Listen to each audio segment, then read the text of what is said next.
하나님의 크신 은혜와 평강이 이 말씀을 듣는 당신의 삶에 가득하기를 간절히 기도합니다. 혹시 신앙생활을 하면서 이런 질문을 해본 적 없으신가요? 나는 하나님을 믿는데 왜 내 마음은 이토록 공허하고 기쁨이 없을까? 분명 하나님을 사랑한다고 믿는데 삶은 여전히 무겁고 마음은 지쳐만 갑니다. 오늘 우리는 바로 그 문제, 우리 삶의 가장 근본적인 질문에 대한 답을 찾아가려 합니다. 이 여정을 시작하기에 앞서 만약 오늘 말씀이 당신의 마음에 울림을 준다면 조용히 좋아요를 눌러주시고 이 채널을 구독하여 하나님의 귀한 말씀이 더 널리 퍼져나갈 수 있도록 동역해 주십시오. 당신의 그 작은 손길 위에 주님의 놀라운 축복이 임하기를 소망합니다. 오늘 이야기는 어쩌면 우리에게 큰 충격과 함께 동시에 놀라운 해방감을 안겨줄 메시지입니다. 바로 하나님 안에서 기쁨을 누리는 것이 단순한 감정의 문제가 아니라 우리 신앙의 핵심이자 가장 중요한 사명이라는 진리입니다. 이야기의 본론으로 들어가기 전에 우리가 왜 이 주제에 대해 이야기해야만 하는지 그 중요한 신학적 기초 3가지를 먼저 짚어보겠습니다. 첫째, 이 온 우주에서 가장 위대한 열정과 사랑은 바로 자기 자신을 향한 하나님의 열정입니다. 하나님은 모든 일에 있어서 자신의 이름을 높이고 자신의 가치를 드러내며 그 영광을 보존하고 나타내기를 원하십니다. 언뜻 들으면 이는 굉장히 이기적으로 들릴 수 있습니다. 우리는 보통 사랑이란 자기를 낮추고 남을 섬기는 것이라 배우기 때문입니다. 하지만 하나님께서는 다릅니다. 하나님은 이 우주에서 유일하게 자기 자신을 높이는 것이 가장 큰 사랑의 행위가 되는 분이십니다. 왜냐하면 하나님만이 모든 선함과 아름다움, 기쁨과 만족의 근원이시기 때문입니다. 하나님께서 자신의 영광을 우리에게 보여주시는 것은 우리에게 최고의 만족과 행복을 맛보게 하시려는 가장 큰 사랑의 표현인 것입니다. 둘째, 바로 이 첫 번째 진리에서 두 번째 원리가 나옵니다. 하나님께서 우리로부터 찬양을 받으심으로써 자신의 영광을 높이기를 기뻐하신다면, 그리고 그 찬양이 하나님 안에서 누리는 우리의 기쁨이 절정에 달했을 때 터져나오는 것이라면 결론은 분명합니다. 우리가 하나님을 가장 영화롭게 하는 길은 바로 하나님 안에서 우리의 기쁨을 가장 온전히 추구하는 것입니다. 다시 말해, 하나님은 우리가 그분 안에서 가장 큰 만족을 누릴 때 가장 크게 영광 받으십니다. 이것이 바로 우리 신앙 여정의 목적지입니다. 셋째, 이 원리는 하나님과의 수직적인 관계뿐만 아니라 사람들과의 수평적인 관계에도 동일하게 적용됩니다. 우리가 다른 사람을 사랑할 때 이 원리는 어떻게 나타날까요? 고린도전서 13장은 사랑은 자기의 유익을 구하지 않는다고 말합니다. 그렇다면 기쁨을 추구하는 것이 이기적인 행동이 아닐까요? 한번 상상해 보십시오. 당신이 병원에 입원해 있는데 친구가 찾아왔습니다. 한 친구는 마지못해 의무감 때문에 억지로 찾아와 어색하게 앉아 있고, 다른 친구는 당신을 만나는 것 자체가 너무나 기쁘고 행복하다는 표정으로 찾아왔습니다. 당신은 누구에게서 더 큰 사랑을 느끼겠습니까? 당연히 후자일 것입니다. 이처럼 우리가 다른 사람을 섬길 때 기쁨으로 행하는 것이야말로 그 사람을 가장 존중하고 사랑하는 방법입니다. 그 기쁨의 근원이 바로 하나님으로부터 흘러나올 때 우리의 사랑은 비로소 완전해집니다. 자, 이 3가지 진리를 듣고 나니 어떤 마음이 드십니까? 어쩌면 마음이 무거워지고 깊은 좌절감이 밀려올지도 모릅니다. 왜냐하면 우리 중 누구도 매 순간 하나님을 온전히 기뻐하거나 그 기쁨의 넘침으로 이웃을 사랑하는 삶을 살고 있지 못하기 때문입니다. 특히 우울한 기질을 가졌거나 낙심과 싸우고 있는 사람들에게 기뻐하라는 명령은 마치 무거운 짐처럼 느껴질 수 있습니다. 이것이 바로 기독교 신앙이 요구하는 근본적인 변화의 깊이이며 오늘 우리가 나눠야 할 이야기의 시작점입니다. 이제 어떻게 하면 그 차갑게 식어버린 마음의 불씨를 다시 지피고 하나님을 향한 뜨거운 마음을 유지할 수 있을까요? 지금부터 그 실제적인 방법들, 기쁨을 위한 싸움에서 우리에게 주어진 강력한 무기들을 하나씩 살펴보겠습니다. 첫 번째 무기, 기쁨은 평생에 걸친 영적 전쟁임을 인식하십시오. 하나님 안에서 행복을 누리는 것은 결코 평탄한 내리막길이 아닙니다. 그것은 치열한 싸움입니다. 마태복음 24장에서 예수님은 마지막 때에 대해 이렇게 경고하셨습니다. 불법이 성함으로 많은 사람의 사랑이 식어지리라. 하지만 그 다음 구절이 무엇인지 아십니까? 그러나 끝까지 견디는 자는 구원을 얻으리라. 여기서 견딘다는 것은 무엇을 견디는 것일까요? 바로 차갑게 식어버리는 사랑에 맞서 뜨거운 사랑을 지켜내기 위해 인내하며 싸우는 것을 의미합니다. 믿음과 기쁨을 위한 싸움은 우리가 구원받는 순간 끝나는 것이 아니라 바로 그 순간부터 시작됩니다. 사도 바울은 그의 인생 마지막에 디모데후서 4장 7절에서 이렇게 고백했습니다. 나는 선한 싸움을 싸우고 나의 달려갈 길을 마치고 믿음을 지켰으니 그가 싸운 선한 싸움이란 바로 믿음을 지키기 위한 싸움, 믿음의 기쁨을 잃지 않기 위한 싸움이었습니다. 저는 매일 아침마다 다시 구원받아야 한다고 말하곤 합니다. 이 말은 구원을 잃어버린다는 뜻이 아닙니다. 아침에 눈을 떴을 때 저를 짓누르는 영적인 무기력함과 사탄의 속삭임을 떨쳐내고 하나님의 말씀 안에서 제 마음이 다시 하나님으로 인해 행복해지도록 의지적으로 싸워야 한다는 의미입니다. 그러므로 당신이 기쁨을 위해 싸워야 한다는 사실에 조금도 불안해하지 마십시오. 그것은 당신이 지극히 정상이며 성경적인 신앙의 길을 걷고 있다는 증거입니다. 두 번째 무기, 하나님을 알고 그리스도를 보기 위해 온 힘을 다해 애쓰십시오. 우리의 변화는 하나님을 바라보는 것에서 시작됩니다. 고린도후서 3장 18절은 말합니다. 우리가 다 수건을 벗은 얼굴로 거울을 보는 것 같이 주의 영광을 보매 그와 같은 형상으로 변화하여 영광에서 영광에 이르니 우리가 하나님의 영광을 더 깊이 바라볼수록 우리의 모습은 그분을 닮아가게 됩니다. 모세가 시내산에서 내려왔을 때 그의 얼굴에서 빛이 났던 것처럼 말입니다. 하나님을 아는 것은 하나님처럼 되어가는 과정입니다. 시편 9편 10절은 이렇게 노래합니다.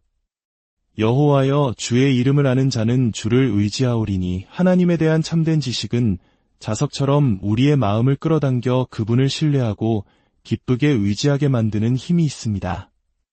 하지만 때로 성경 말씀만으로는 우리의 메마른 마음에 불을 붙이기가 어려울 때가 있습니다.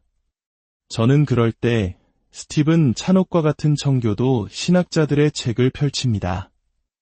그 시대의 사람들은 오늘날 우리가 상상하기 어려운 깊이와 경외심으로 하나님을 바라보았습니다. 그들의 글을 읽다 보면 아침의 혼미한 정신으로는 도저히 떠올릴 수 없었던 하나님의 광대하심과 거룩하심에 압도당하게 됩니다. 한 청교도는 이렇게 말했습니다. 하나님의 존재를 부정하는 것보다 더 큰 모욕은 그분의 순결함을 부정하는 것이다. 하나님이 존재하지만 부도덕하고 추한 존재라고 말하는 것은 차라리 신이 없다고 말하는 것보다 훨씬 더 끔찍한 신성모독이다. 이런 글들은 저로 하여금 하나님을 얼마나 피상적으로 대하고 있었는지 깨닫게 하고 그분의 위대하심 앞에 다시금 무릎 꿇게 만듭니다. 또한 우리는 하나님의 위협과 진노에 대해서도 알아야 합니다. 요한계시록 3장 16절의 말씀은 아마 성경에서 가장 무서운 구절 중 하나일 것입니다. 내가 이같이 미지근하여 뜨겁지도 아니하고 차지도 아니하니 내 입에서 너를 토하여 버리리라. 우리의 감정이 하나님의 영광에 대해 뜨겁게 반응하지 않을 때 예수님께서는 역겨워 토해내시겠다고 말씀하십니다. 이 말씀은 우리 영혼을 깨우는 강력한 경고입니다. 세 번째 무기, 자연을 통해 말씀하시는 하나님의 음성에 귀를 기울이십시오. 시편 19편은 노래합니다. 하늘이 하나님의 영광을 선포하고 궁창이 그의 손으로 하신 일을 나타내는도다. 날은 날에게 말하고 밤은 밤에게 지식을 전하니 하나님은 일출과 일모를 통해 세찬 뇌우를 통해 봄의 생명력과 가을의 색채를 통해 우리에게 끊임없이 소리치고 계십니다. 우리가 봄의 벚꽃을 보고 가을의 단풍에 감탄할 때 그것은 사실 창조주를 향한 영혼의 메아리입니다. 하지만 우리는 너무나 바쁘게 뛰어다니느라 그 위대한 음성을 듣지 못합니다. 메마르고 지치고 불안에 쪼그라든 영혼은 광활한 자연 앞에서 다시 숨을 쉬고 확장될 수 있습니다. 저는 20대 시절 약혼녀를 두고 신학교로 떠나던 길에 아이오밍의 광활한 평야에서 본 광경을 잊지 못합니다. 하늘에는 네 겹의 구름층이 각기 다른 방향으로 움직이고 있었습니다. 그 장엄한 모습 앞에서 제 가슴 속이 뻥 뚫리는 듯한 해방감을 느꼈습니다. 그날 밤 유타의 산꼭대기에서는 난생 처음으로 밤하늘을 하얀 융단처럼 뒤덮은 은하수를 보았습니다. 별과 별이 구분되지 않을 정도로 빽빽한 별들의 강 앞에서 외로움과 불안에 떨던 제 영혼은 하나님의 위대하심 앞에 깊은 위로를 얻었습니다. 때로는 성령님 다음으로 신선한 공기 한 모금이 우울한 영혼에 가장 좋은 약이 될 수 있습니다. 네 번째 무기, 유롭다 하심을 받은 죄인으로서 담대한 죄책감의 비밀을 배우십시오.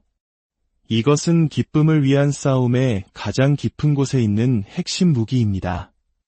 우리의 기쁨의 기초는 하나님께서 나를 위하시는가, 나는 그분 앞에 유롭게 서 있는가라는 질문에 달려 있습니다. 이 반석이 흔들리면 우리는 모든 것을 잃게 됩니다. 미가서 7장 8절과 9절은 이 담대한 죄책감의 비밀을 놀랍게 보여줍니다. 나의 대적이여, 나로 말미암아 기뻐하지 말지어다. 나는 엎드러질지라도 일어날 것이요, 어두운 데에 앉을지라도 여호와께서 나의 빛이 되실 것이미로다. 내가 여호와께 범죄하였으니 그의 진노를 당하려니와 마침내 주께서 나를 위하여 논쟁하시고 심판하시며 주께서 나를 인도하사 광명에 이르게 하시리니 내가 그의 공의를 보리로다. 이 얼마나 놀라운 고백입니까? 이 사람은 자신의 죄를 변명하거나 축소하지 않습니다. 나는 죄를 지었으니 하나님의 진노를 감당하겠습니다. 라고 말하며 죄의 제 위에 앉아 하나님의 꾸짖으심을 정면으로 받아들입니다. 하지만 그는 거기서 절망하지 않습니다. 그는 동시에 선포합니다. 그러나 나는 소망을 잃지 않는다. 결국 나의 하나님께서 나의 변호인이 되어주시고 나를 위해 싸우시고 나를 이 어둠에서 건전의 빛으로 인도하실 것이기 때문이다. 이것이 바로 담대한 죄책감입니다. 나는 용서받을 자격 없는 죄인입니다. 나는 망가졌고 상한 심령으로 주님 앞에 섰습니다.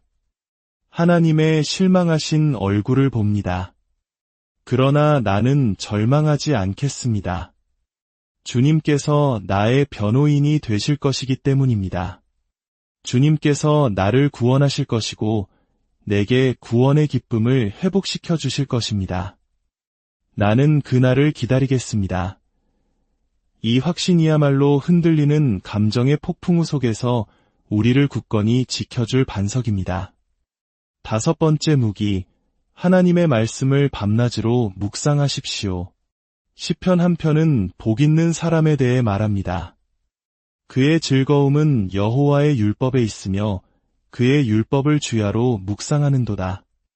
그는 시냇가에 심은 나무가 철을 따라 열매를 맺으며 그 잎사귀가 마르지 아니함 같으니 그가 하는 모든 일이 다 형통하리로다. 가뭄의 때에도 마르지 않는 생명력은 시냇가에 깊이 뿌리 내린 나무처럼 하나님의 말씀에 깊이 뿌리내리는 데서 나옵니다. 죽어가는 영혼을 소생시키는 것은 여호와의 완전한 율법입니다. 믿음은 들음에서 나며 들음은 그리스도의 말씀으로 말미암습니다. 성경에 기록된 모든 것은 우리에게 소망을 주기 위해 기록되었습니다. 우리를 거룩하게 하는 것은 진리의 말씀입니다. 악한 자를 이기는 힘은 우리 안에 거하는 하나님의 말씀에서 나옵니다. 사탄의 거짓말과 끊임없이 싸워야 하는 이 영적 전쟁터에서 우리 손에 들린 유일한 공격 무기는 바로 성령의 검, 곧 하나님의 말씀입니다. 사탄이 당신을 향해 너는 쓸모없어, 너는 실패자야, 하나님은 너를 버렸어라고 속삭일 때 당신은 무엇으로 맞서 싸우시겠습니까? 오직 하나님의 말씀만이 그 모든 거짓의 화살을 막아내는 믿음의 방패이자 어둠을 꿰뚫는 진리의 검입니다. 사랑하는 성도 여러분, 그렇습니다. 신앙생활은 기쁨을 위한 치열한 싸움입니다. 그러나 우리는 결코 홀로 싸우도록 버려두어지지 않았습니다. 하나님께서는 우리에게 이처럼 강력한 무기들을 허락하셨습니다. 이 싸움에서 결코 지치거나 낙심하지 마십시오. 날마다 이 무기들을 붙들고 믿음의 선한 싸움을 싸워나가십시오. 당신의 삶에 하나님을 아는 참된 기쁨이 샘솟듯 넘쳐나기를 주님의 이름으로 여러분 한 분 한 분을 축복하며 간절히 기도합니다.